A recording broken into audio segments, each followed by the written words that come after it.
అందరికీ నమస్కారం.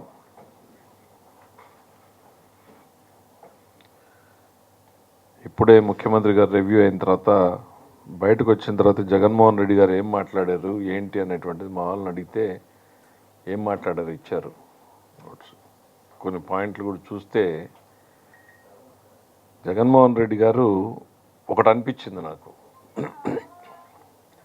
రాష్ట్రంలో రౌడీలారా నా వెనక నడవండి, మీకు నాయకత్వం వహిస్తాను అన్నట్టుగా ఉంది ఆయన ఇవాళ పెట్టినటువంటి ప్రెస్ మీట్ కానీ మొన్న చేసినటువంటి పర్యటనలు కానీ.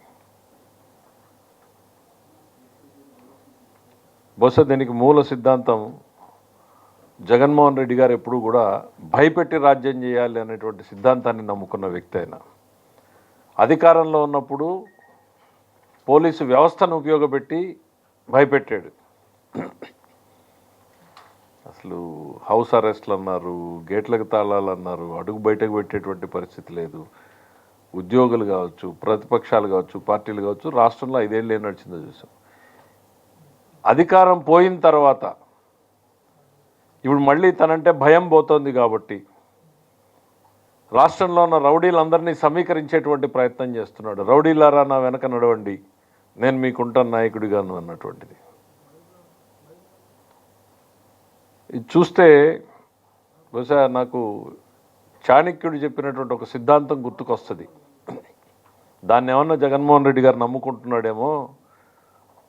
చిన్న డిఫరెన్స్ అది. ఆయన రాచరిక వ్యవస్థలో ఉన్నప్పుడు చెప్పాడు, ఒక రాజుని రాజ్యం నుంచి ఆక్రమించి తరిమేసినప్పుడు ఏ అడవుల్లోనో తలదాచుకున్నటువంటి రాజుకి చాణక్యుడు సలహా ఇస్తాడు, అడవిలో ఉన్నటువంటి దారి దోపిడీ దొంగలందరినీ సమీకరించు, అదను చూసి కోట మీద తిరుగుబాటు చెయ్యి అని. అట్లా రాష్ట్రంలో ఉన్నటువంటి రౌడీల్ని, బ్లేడ్ బ్యాచ్ల్ని, గంజాయి బ్యాచ్ల్ని, బెట్టింగ్ బ్యాచ్ల్ని, అన్ని బ్యాచ్ల్ని సమీకరించేటువంటి ప్రయత్నం చేస్తున్నాడు జగన్మోహన్ రెడ్డి గారు ఈ పర్యటనల ద్వారా. ప్రజల కోసమో, ప్రజల సంక్షేమం కోసమో, ప్రజల బాగోగుల కోసమో, ప్రభుత్వం మీద ఒత్తిడి తెచ్చేదానికోసమో కాదు. ఈ అరాచకాన్ని, అరాచకవాదుల్ని వెంటబెట్టుకుని మళ్ళీ తనంటే ఒక భయాన్ని సృష్టించాలి అనేటువంటి ఆయన నమ్ముకున్న రాజ్యాంగమే అది. వాళ్ళ తాత రాజ్యాంగాన్ని నమ్ముకున్నాడు కాబట్టి నిన్న వాళ్ళు ఓపెన్గా పెట్టుకున్నారు కదా, ఫ్లెక్స్ల్లో పెట్టుకున్నారు కదా, మా రాజారెడ్డి రాజ్యాంగం అని. మీకు ఇండియన్ డెమోక్రసీ మీద, భారత రాజ్యాంగం మీద నమ్మకం లేదు మీకు. మీరు రాజారెడ్డి రాజ్యాంగం అని డైరెక్ట్గా ఫ్లెక్సీలు పెట్టుకుని తిరిగారు. వీఆర్ డిక్లేరింగ్ ది వార్ అన్నారు. ఏంటి రప్ప రప్ప నరుకుతామా? ఈ సినిమా కాదయ్యా జగన్మోహన్ రెడ్డి గారి, సినిమా కాదు, డెమోక్రసీ. కానీ మీ భాషా భావం, మీ మనసులో ఏ రకమైన ఆలోచనలు ఉన్నాయనేది బయటపడుతూ ఉంది. కరెక్ట్గా సంవత్సరం కూడా కాల ప్రజాస్వామ్యంలో అరాచక పాలనని రప్ప రప్ప నరికేసి ప్రజలు. అది ఆ వర్డ్ కరెక్ట్ డెఫినేషన్ ఏమైనా తెలిస్తే అది. మీరు ఓటమి నుంచి కూడా ఏమీ పాఠం నేర్చుకున్నట్లు లేదు. ఎందుకు ఓడిపోయామనేటువంటి ఆలోచన మీరు చేసుకున్నట్లు లేదు. ఎందుకనంటే మీరు పోతున్న పంతం మళ్ళీ అట్లానే ఉంది. అప్పుడు పోలీసు వ్యవస్థను ఉపయోగించి అరాచకం చేశారు. ఇప్పుడు రాష్ట్రంలో రౌడీలందరినీ సమీకరించి, అదేదో సినిమాలో ఉంది కదా, అందరినీ సమీకరించి ఒక నగరం మీద పట్టు కోసం ప్రయత్నం చేసినట్టు నువ్వు ఈ రాష్ట్రం మీద భయపెట్టి నడపాలనుకుంటున్నావు. ఇక్కడ ఉన్నది చంద్రబాబు గారి ప్రభుత్వం. నక్సలైట్లని, ఫ్యాక్షనిస్టుల్ని చూసి కలబడి నిలబడినటువంటి నాయకుడు. చాలా లెంగ్తీ రోప్ ఇస్తాడు మా ముఖ్యమంత్రి గారు. చాలా ఓర్పు, చాలా సంయమనం ఆయనకి. నీలాంటి అరాచకాల్ని మాత్రం సహించేది ఉండదు అనేటువంటిది ఈరోజు చెప్తా ఉన్నాం. ఇవన్నీ కూడా చాలా ఆర్కెస్ట్రాడ్. మీరేవో మీ టూర్లో రప్ప రప్ప నరికేస్తామనంటే సంతోషం అంటావు నువ్వు. ఒక మాజీ ముఖ్యమంత్రిగా నువ్వు ప్రెస్ మీట్లో దాన్ని ఖండించాల్సింది పోయి, ఇది మాకు సంబంధం లేదు, ఈ ఆలోచన కాదు, ఇది మా భావజాలం కాదు అని చెప్పాల్సింది పోయి, సంతోషం నరికేద్దాం అంటున్నాడు కదా, సంతోషం అంటున్నాడు అని అంటే ఏం చెప్పదలుచుకున్నావు సమాజానికి? హింసని ప్రేరేపించడం కాదా?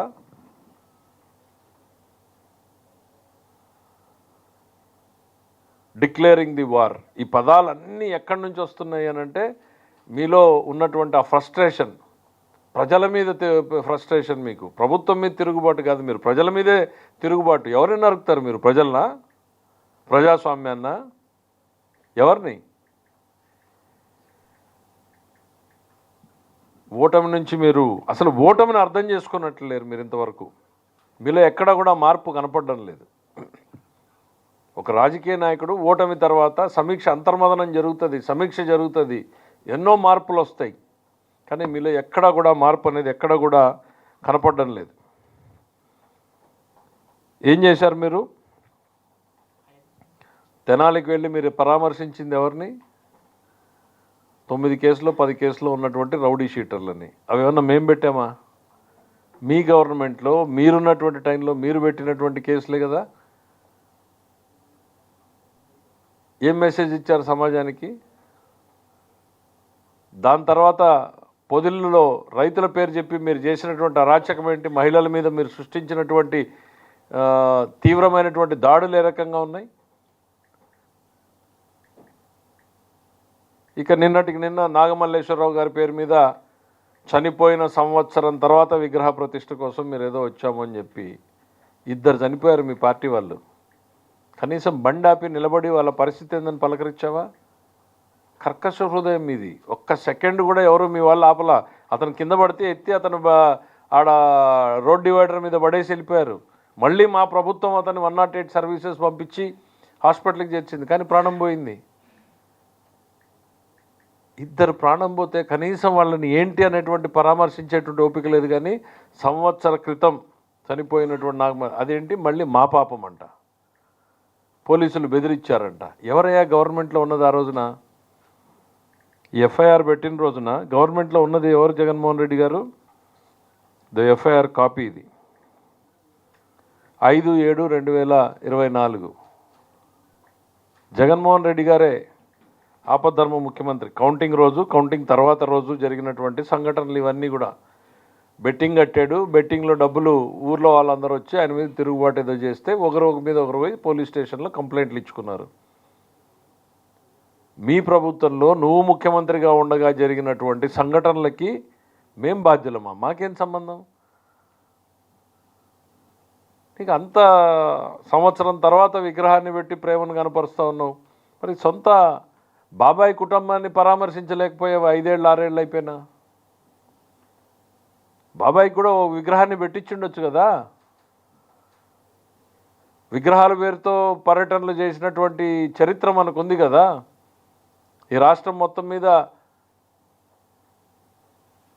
విగ్రహాలు పెట్టే పేరుతో రాజకీయం చేసినటువంటి చరిత్ర మనకున్నప్పుడు మరి ఆ సొంత బాబాయ్ కుటుంబాన్ని కూడా పరామర్శించి ఉండాల్సింది, ఆయనకు కూడా విగ్రహాన్ని పెట్టి ఉండాల్సింది. మీ ఆలోచనల్ని ఆ వేదిక ద్వారా ప్రజలతో పంచుకో ఉండాల్సింది. మీ ఆ బాబాయ్ పట్ల, బాబాయ్ కుటుంబం పట్ల, ఆ సంఘటన పట్ల మీ అనుభవాలు ఏంటి, మీ ఆలోచనలు ఏంటి అని. ఈరోజు నాగమల్లేశ్వరరావు గారు వేదిక మీదకి వెళ్ళి కులాల ప్రస్తావన ఎందుకండి? ఒక ముఖ్యమంత్రిగా ఉన్నప్పుడు మీరు అట్లే చేశారు. మాజీ ముఖ్యమంత్రిగా ఉన్నప్పుడైనా మీరు మారుతారనుకుంటే ఇప్పుడు అట్లనే మారుతా ఉన్నారు. నాని అమాయకుడు, వంశీ అమాయకుడు, జోగి రమేష్ అమాయకుడు, తన పిఏ ధనంజయ రెడ్డి అమాయకుడు, నాగేశ్వర కేనారు అతను అమాయకుడు, చెవిరెడ్డి భాస్కర్ రెడ్డి అసలు నోట్లో నాలుక లేని వ్యక్తి అమాయకుడు. అది పోలీస్ స్టేషన్లోకి వెళ్ళి పోలీసులు ఎదురుగా దురుసు ప్రభుత్వం చేసినటువంటి వీడియోలు సాక్ష్యంగా ఉంటే వీళ్ళందరూ అమాయకులు అంటే ఇంకా నువ్వు భ్రమల్లో ఉన్నావా? నువ్వు చెప్పే మాటలన్నీ నమ్ముతారు అని జగన్మోహన్ రెడ్డి గారు. ఈ ప్రభుత్వం ఎక్కడ కూడా పరిధి దాటి పనిచేయట్లా. మేము మీలాగా పనిచేయాలనుకుని ఉంటే నీ బెంగళూరు ప్యాలెస్ నుంచి నువ్వు ఆంధ్రప్రదేశ్ రాష్ట్రంలోకి అడుగు పెట్టేవాడివి కాదు. పవన్ కళ్యాణ్ గారు వస్తే మీరు అడ్డుకున్న రోజుల్ని మర్చిపోయారా? చంద్రబాబు నాయుడు గారు ఎయిర్పోర్ట్లోకి వెళ్తే ఎయిర్పోర్ట్ రన్వే మీద దించింది మర్చిపోయారా?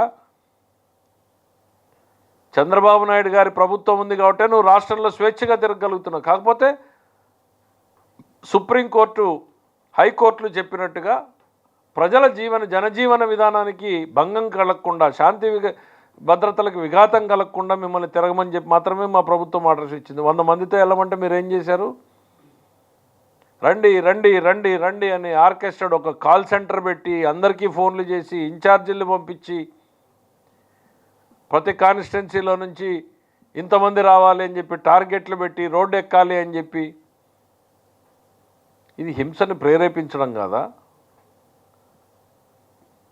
కొమ్మినేని శ్రీనివాస్ గారు అమాయకుడు, ఆయనకి ఏం తెలుసు? ఆయనకి ఒక్కసారి ఆ సంఘటన మొత్తం ఇంట్లో ఉన్నటువంటి ఆడబిడ్డలను అడగండి జగన్మోహన్ రెడ్డి గారు, దాన్ని సమర్థిస్తారేమో.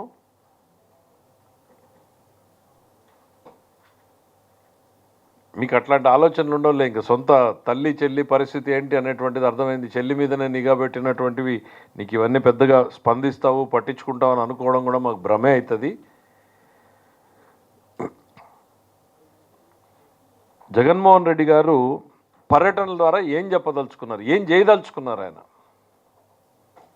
రౌడీ షీటర్లను పరామర్శించడము, బ్లేడ్ బ్యాచ్ల్ని, గంజాయి బ్యాచ్ల్ని, బెట్టింగ్ బ్యాచ్ల్ని ఇవన్నింటినీ సమీకరించుకుని రాష్ట్రంలో అరాచకాన్ని విధ్వంసాన్ని సృష్టించడమే లక్ష్యంగా జగన్మోహన్ రెడ్డి గారు పర్యటనలు సాగుతున్నాయి. ప్రజల్ని అప్రమత్తం కావాలని మేము కోరుకుంటున్నాం. మేము అవేర్నెస్ క్రియేట్ చేయదలుచుకున్నాం.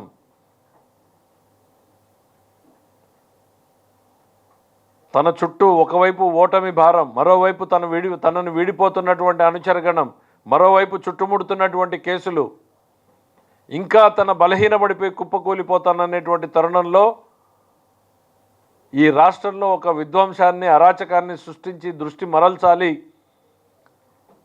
అనేటువంటి ఆలోచనతోని. ఎందుకండి జగన్మోహన్ రెడ్డి గారు? తల్లికి వందనంలో మేము 15,000 రూపాయలు ఇస్తే మీకు కడుపుమంటనా? దీపం సిలిండర్లు ఇస్తే మీకు కడుపుమంటనా? డిఎస్సీలు పిలిస్తే మీకు కడుపుమంటనా? ల్యాండ్ టైటిలింగ్ యాక్ట్ రద్దు చేస్తే మీకు కడుపుమంటనా? లేకపోతే పేదవాడికి ఇంత అన్నం పెడితే మీకు కడుపుమంటనా? ఏం చేశాం? మేమేం చేశాం? మేము చేసింది ఈ మంచి పనులే కదా. వేల లక్షల కోట్ల రూపాయలు పెట్టుబడులు వస్తున్నాయి, అది మీ కడుపుమంట.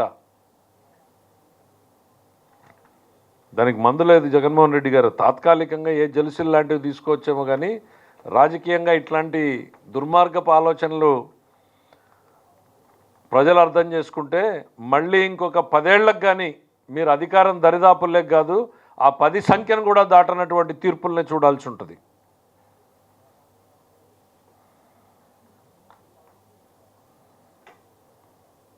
ఇంకా ఏంటి, వాళ్ళంతా అమాయకులను చాలా పెద్ద లిస్టు చెప్పాడు. వాళ్ళ మీద అక్రమ కేసులు పెట్టారు అనేటువంటిది. ఒక్కసారి గుర్తు తెచ్చుకోండి జగన్మోహన్ రెడ్డి గారు. గత 5 ఏళ్ల పాలనలో మీరు చేసినటువంటి అరాచకాలు ఏ రోజైనా ఈ రాష్ట్రం ప్రశాంతంగా ఉందా? భయం నీడన బిక్కుబిక్కుమంటూ ప్రతి ఒక్కరూ బతికేటువంటి పరిస్థితి. ఒక రాజకీయ పార్టీగా తెలుగుదేశం పార్టీ, కూటమిలోని పార్టీలు ఈ రాష్ట్రంలో పోరాటాన్ని కొనసాగించే ప్రజాస్వామ్యాన్ని నిలబెట్టడానికి ప్రజలు సరైనటువంటి నిర్ణయాన్ని తీసుకున్నారు. అందుకే ఈ అద్భుతమైనటువంటి తీర్పునిచ్చారు. మర్చిపోయారా? మీరు అచ్చెన్నాయుడు గారు సర్జరీ చేసుకుని కనీసం కూర్చోవడానికి సాధ్యం కానటువంటి పొజిషన్లో ఉంటే 700 కిలోమీటర్లు ఒక బొలెరోలో తిప్పింది మర్చిపోయారా? ఇది అరాచకానికి పరాకాష్ట కాదా? కొల్లు రవీంద్ర గారు ఒక కొత్త ఇంట్లోకి అడుగు పెడితే తెల్లవారుజామున ఇంట్లోకి పోయి ఎత్తుకొచ్చింది మర్చిపోయారా? మా ధూళిపాల నరేంద్ర గారిని, మా బీసీ జనార్దన్ రెడ్డి గారిని, ఇట్లా చెప్పుకుంటూ వెళ్తే లిస్టు ఒక రోజంతా చెప్పచ్చు. కానీ ఒక్కొక్కరి మీద మీరు పెట్టిన కేసులన్నీ, నారా లోకేష్ గారి మీద 22 కేసులు, మా గౌరవ ముఖ్యమంత్రి చంద్రబాబు నాయుడు గారి మీద 17 కేసులు, అచ్చెన్నాయుడు గారి మీద 14 కేసులు, కొల్లు రవీంద్ర గారి మీద 15 కేసులు, బీసీ జనార్దన్ రెడ్డి గారి మీద 11 కేసులు, ధూళిపాల నరేంద్ర మీద 16 కేసులు, జేసీ ప్రభాకర్ రెడ్డి గారి మీద 66 కేసులు, పులివర్తి నాని గారి మీద 31 కేసులు, చింతమనేని ప్రభాకర్ గారి మీద 48 కేసులు, రామానాయుడు గారి మీద 20 కేసులు, దేవినేని ఉమా గారి మీద 27 కేసులు, అయ్యన్న పాత్రుడి మీద 14 కేసులు, బీటెక్ రవి గారి మీద 14 కేసులు, కూన రవికుమార్ మీద 15 కేసులు, కాలువ శ్రీనివాస్ మీద 14 కేసులు, ప్రభాకర్ రెడ్డి గారిని 48 సార్లు అరెస్ట్ చేశారు, చింతమనేని ప్రభాకర్ గారిని 15 సార్లు అరెస్ట్ చేశారు. ఇట్లా ఇంకా చాలా పెద్ద లిస్టు. కానీ మేము ఎక్కడా కూడా రివెంజ్ మోడ్లో పోవట్లేదే. అసలు ఆలోచన లేదనేటువంటిది ముఖ్యమంత్రి గారు శాసనసభ మొట్టమొదటి రోజున సభ వేదికగా చెప్పారే. కానీ తప్పు చేస్తే శిక్ష తప్పదు. మీరు అరాచకాన్ని రెచ్చగొట్టడానికి, సమాజంలో శాంతి భద్రతలకు విఘాతం కల్పించడానికి మీరు ప్రయత్నం చేస్తే ఖచ్చితంగా చట్టం తన పని తాను చేసుకుంటుంది. మీరేంటి చెప్తున్నారు? లిక్కర్ కేసులో చూస్తే సామాన్యుడు బతకలేడా? సామాన్యుడి దగ్గర నుంచి డబ్బు గుంజినటువంటి ఈ కేసును చూస్తే భారతదేశం రేపు నివ్వరపోతాయి. ఇంకా మాకు కూడా తెలియట్లా ఏం ఇన్వెస్టిగేషన్ జరుగుతుందని. మేము కూడా మీలాగే పేపర్లో చూస్తూ ఉన్నాం. ఒక్కొక్క క్వార్టర్ బాటిల్ నుంచి 80 రూపాయలు ఎట్లా వచ్చినాయి, టన్నులు బంగారు ఎట్లా కొన్నారు, ఎవరికి ఎట్లా క్యాష్ మారింది, ఇవన్నీ మేము కూడా వార్తలు చూస్తూ ఉన్నాం. ఆ ఇన్వెస్టిగేషన్లన్నీ బయటకు వస్తే ఈ రాష్ట్ర ప్రజానీకం కాదు, దేశం నివ్వెరబోతుంది. ఢిల్లీలో జరిగిన స్కామ్ ముఖ్యమంత్రి ఉన్నది 100 కోట్లు, ఇప్పటికే 3000 కోట్లు దాటిందంటున్నారు.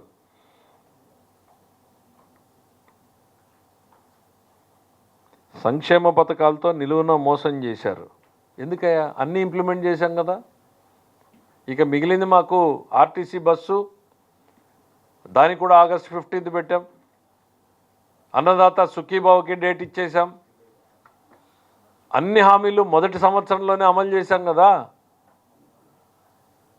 ఏదో జరుగుతోంది అనేటువంటి ఒక భావాన్ని కల్పించి నిన్ను నువ్వు కాపాడుకునేదానికి మీరు చేస్తున్నటువంటి ప్రయత్నం ఇది.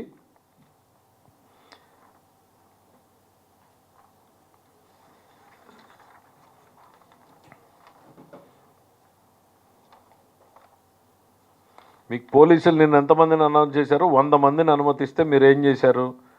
అన్ని ఊర్లకి ఇన్ఛార్జీలు వేసి వాళ్ళని పోయి కూర్చొని మొబిలైజ్ చేసి తీసుకుని రమ్మని చెప్పి పెట్టారు.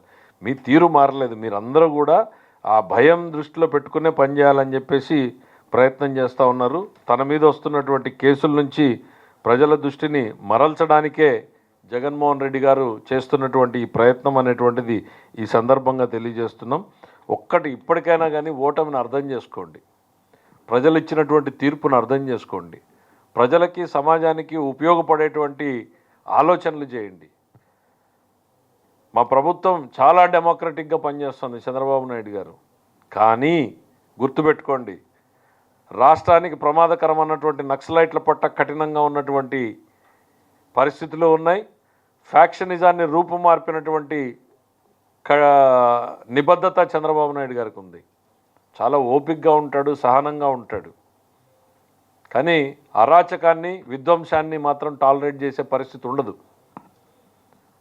కేవలం జగన్మోహన్ రెడ్డి గారి పర్యటనలన్నీ కూడా రాష్ట్రంలో రౌడీలారా నా వెనక రండి, నేను మీకున్నాను అని ఒక భరోసానిచ్చే కార్యక్రమంతో రాష్ట్రంలో విధ్వంసాన్ని సృష్టించి, అరాచకాన్ని సృష్టించి తన మీద చుట్టుముడుతున్నటువంటి కేసుల నుంచి దృష్టి మరల్చుకోవడానికి చేస్తున్నటువంటి ప్రయత్నాలే ఈ పర్యటనలు. Thank you.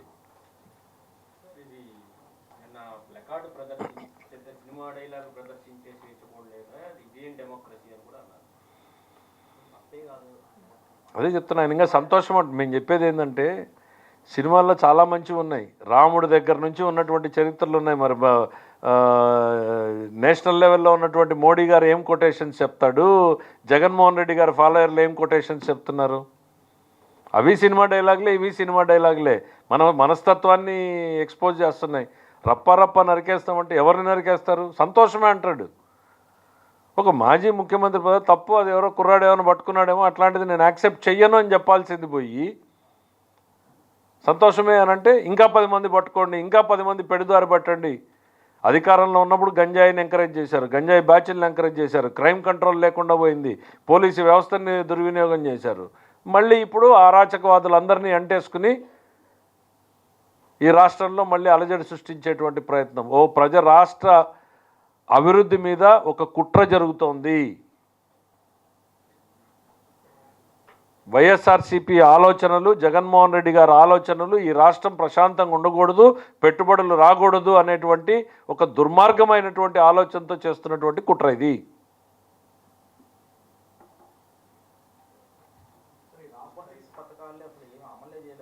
నేను కాదమ్మా, కళ్ళ ముందే చెప్పి మీకు లిస్టే చెప్పేశాం కదా, సూపర్ 6 ఇంకా మేము డేట్లతో ఇప్పుడు 15,000 ఇచ్చింది అబద్ధమా?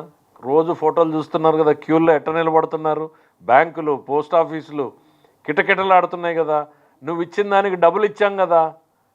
నువ్వు 5,000 కోట్లు ఇస్తే మేము ఇచ్చేది 10,000 కోట్లు అవుతుంది. ఇప్పుడు 9,600 దాకా మాకు ఇప్పుడు అంచనాలు వచ్చినాయి, ఇంకా పెరగచ్చు. నీకు డబ్బులు ఇచ్చినట్టే కదా సంక్షేమం పథకంలోను. పెన్షన్లు కూడా నువ్వు ఇచ్చిన దానికి డబ్బులు ఇచ్చినట్టే అయిపోయింది కదా. మేము ఏది తీసుకున్నా కూడా నీకన్నా రెట్టింపే చేస్తున్నాం, మీకన్నా ఎక్కువే చేస్తున్నాం సంక్షేమంలో. నీలాగా 5 కోట్లు ఇచ్చి 10 కోట్ల అడ్వర్టైజ్మెంట్ మేము వేసుకోవడంలా. 1,000 కోట్లు ఖర్చు పెట్టినా చాలా మా డ్యూటీ అన్నట్టుగా పేదల సేవలో, మత్స్యకారుల సేవలో అని ఇంటింటికి కాలినడకన పోయి చేస్తున్నాం తప్ప పేపర్లో అడ్వర్టైజ్మెంట్లు వేసుకుని ప్రచారం చేసుకోవడం లేదు. అదే ప్రచారం తక్కువ చేసుకుంటున్నాం మేము మా డ్యూటీ మేము చేస్తున్నాం, ప్రజల కోసం మేము పనిచేస్తున్నాం అన్నట్టు పోతున్నాం. నువ్వు ఇచ్చినటువంటి కొన్ని పథకాలు అయితే 10 కోట్లు ఇస్తే 10 కోట్ల అడ్వర్టైజ్మెంట్ వేసుకున్నారు మీరు.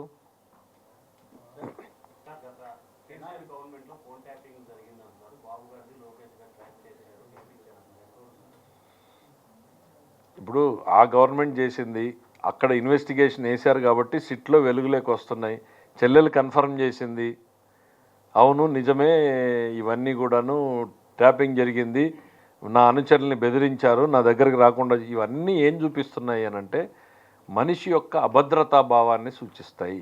జగన్మోహన్ రెడ్డి గారి అభద్రతా భావం ఎటువంటిది అంటే సొంత చెల్లెల మీద కూడా నిఘా పెట్టుకునేటువంటి అభద్రతా భావం. మనకి ఇది ఎప్పుడు కనపడుతుంది? ఢిల్లీ పాలించినటువంటి సుల్తానుల టైంలో కనపడుతుంది. ఈ కుటుంబంలోనే 17 మంది సోదరీమణుల్ని చంపుకున్నటువంటి చరిత్రలు ఉన్నాయి మనకి ఢిల్లీకి. సో అట్లాంటి హిస్టరీ కనపడుతుంది. కుటుంబంలో రప్ప నరికేస్తామంటే ఒకటి చూసాము, గొడ్డలి పోటుని చూసాము, మళ్ళీ తల్లిపోటు చెల్లిపోటుని చూసాము. సో ఇవన్నీ కూడా పార్ట్ ఆఫ్ హిస్ హిస్టరీ. ఆయన అభద్రతా భావంలో నుంచి వస్తున్నటువంటి ఆలోచనలు ఇవన్నీ. ఏమైతే మాకు అట్లాంటి ఆలోచనలు ఏముండవు.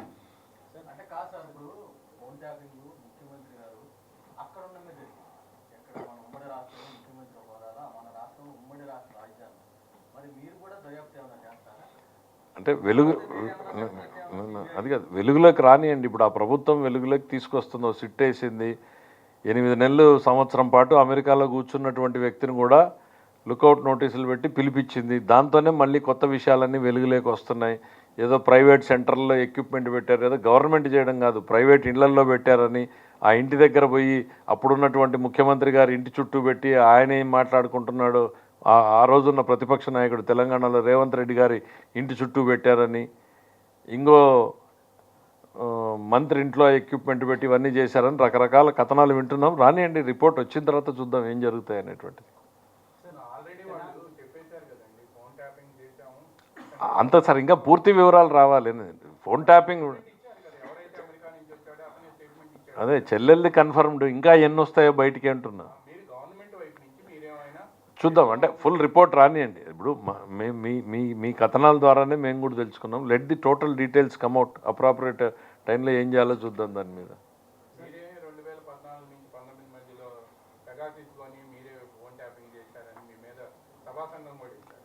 అదే వేసుకున్నాడు, అబాస్ పాలయ్యాడు కదా. వచ్చి అదే సభా సంఘంలోనే ఆఫీసర్లు నెగిటివ్ స్టేట్మెంట్ ఇస్తే ఆ సభా సంఘాన్ని అతిగతి లేకుండా పోయింది కదా. ఓ హంగామా చేసి ఏమేమో చేశాడు. అది ఉంటే కదా, అసలు ఏమీ లేదు కాబట్టి ఆఫీసర్లు స్టేట్మెంట్లు ఇచ్చేటప్పటికి మడిచి ఆ సభా సంఘాన్ని కూడా చుట్టపుట్టేశారు.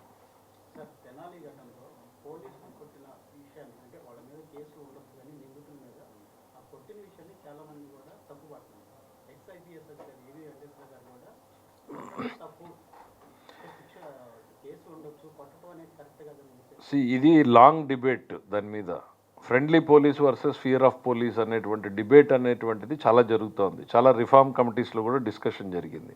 పోలీసులు ఎంతవరకు ఫ్రెండ్లీగా ఉండాలి, ఎంత మేరకు పోలీసులు అంటే ఫియర్ ఉండాలి అనేటువంటి చర్చ. బేసిక్గా కొట్టడం అంటే చంపే ఉద్దేశం కాదు, సమాజంలో కాస్త భయపెట్టేటువంటి ప్రయత్నం. నేను అనేది దాన్ని సమర్థిస్తున్నానా ఇంకోటి అనేటువంటిది కాదు, ఈ డిస్కషన్ ఉంది అనేది చెప్తా ఉన్నా.